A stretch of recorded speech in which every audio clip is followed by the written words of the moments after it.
I heard the most god-awful scream. And it was my wife. She screamed so loud that I actually almost lost control of the car. As soon as I picked him up, he was completely limp. Arms to the side, he was lifeless.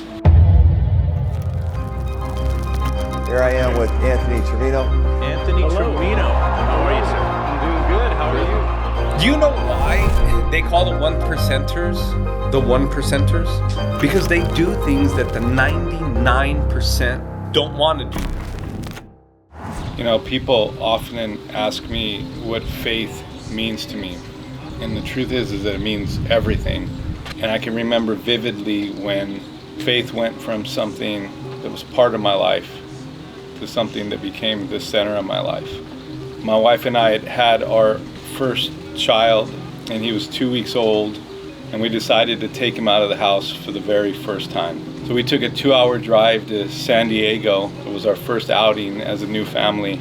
She sat in the back seat with him. He was in the car seat, and we drove, and we got to San Diego, and we checked in, and we were in the room for about an hour before we got hungry. So my wife and I decided that we were going to get back into the car and grab something to eat real quick.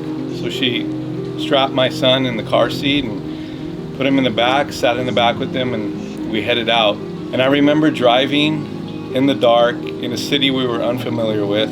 As I approached the stoplight, I heard the most god-awful scream a human could ever hear. And it was my wife. She screamed so loud that I actually almost lost control of the car, and I pulled over to the side. She swung the back door open, and she jumped out, and she just started screaming. And she was just crying out to God, and I didn't know what was happening. So I jumped out of the driver's seat and ran around, and she said, "It's Christian, it's Christian." So I jumped in the back seat, and I saw my son in his car seat and looked like he was sleeping. So I tried to wake him, and he was unresponsive.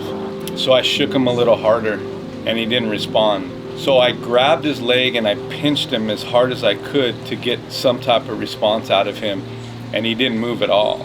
So I pulled him out of his car seat, and as soon as I picked him up, he was completely limp. His head went back, arms to the side. He was lifeless. And I'm sitting there in the back seat in the dark, and I'm holding him, and I'm trying to shake him awake, and he's not responding. So I thought, what do? I have to do something. I laid him on my lap, and I could tell that there was no breathing. I wasn't able to check his heartbeat. I know he wasn't breathing. And so I proceeded to give him CPR. Now, if anybody knows about CPR, and I sure did not know about CPR back then. An adult is not supposed to perform CPR on an infant.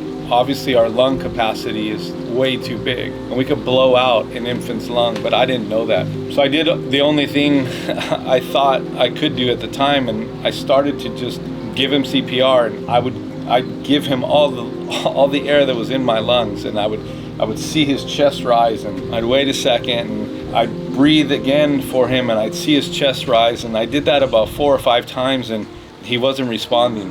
And meanwhile, Jen is still screaming outside of the vehicle, and I remember sitting there for what seemed like forever, seemed like eternity, and I'm looking at him lifeless, and there came a point when I realized there was nothing more I could do. I didn't know what to do. I couldn't get him to respond. CPR wasn't working. He showed no sign of life, and in my mind, minutes had passed by. So I came to a place of complete and utter awareness. I was no longer concerned about his physical well-being. I was more concerned about his spiritual well-being. And in that moment, helpless, I just lifted him up in the car, and I remember, because the car was dark, I lifted him up, and his arms fell on either side, and his legs fell, his head fell back, and I just lifted him up, and I said, "God, my son is no longer my own. I openly and I freely give him unto you. Please receive him in heaven." And it was in that exact moment that he twitched. And I brought him back down to my lap, and he moved. And I told my wife, I said, "Get in the car, take us to a hospital." She jumps in the car, she hits a stoplight. A car pulls up next to us with 2 guys in it.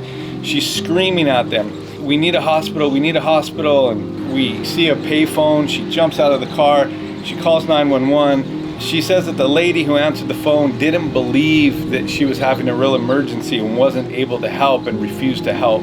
So just then another car pulls up while she's hanging up the phone, and I'm asking them for the nearest hospital, and the guy in the car points and he says, there. And all we saw was a big lit up cross. It was Mercy Hospital in San Diego. And in the dark, all we could see is just the lit up cross. We follow the cross to the hospital. I jump out, we're screaming as we come in. The head nurse comes out, takes my son from my arms and takes him into the back. And for the next 2 days, we spent the entire time at the hospital. They gave us a room next to his. They ran every possible test they could. They were checking brainwaves, respiratory, cardiac. At one point, I walked into a room and he had 20 wires attached to his head, 3 to his chest. He had things on his fingers, on his toes. They were trying to understand what had happened, trying to recreate it, trying to diagnose it.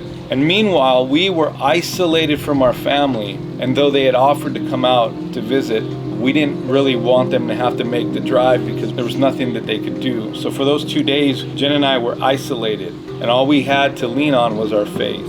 After 2 days in the hospital, the doctors were not able to replicate it, not able to duplicate it. They weren't able to diagnose it. They could not understand what had happened. And for the next 6 months after that, they put him on an apnea monitor, which would monitor his heartbeat and his breathing. He never had an incident again. But it was in that moment, in that hotel, in that hospital room, for those 2 days being isolated, that I realized that God could no longer be on the fringe of my life. He could no longer be a part of my life.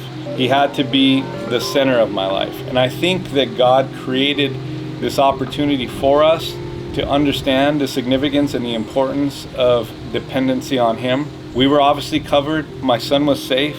But the ordeal moved him from the fringe to the center. And I never looked back. I was 21 years old at the time. And ever since then, I've understood with complete clarity the significance and the importance of my faith, God's role in my life, and how He must always remain the center.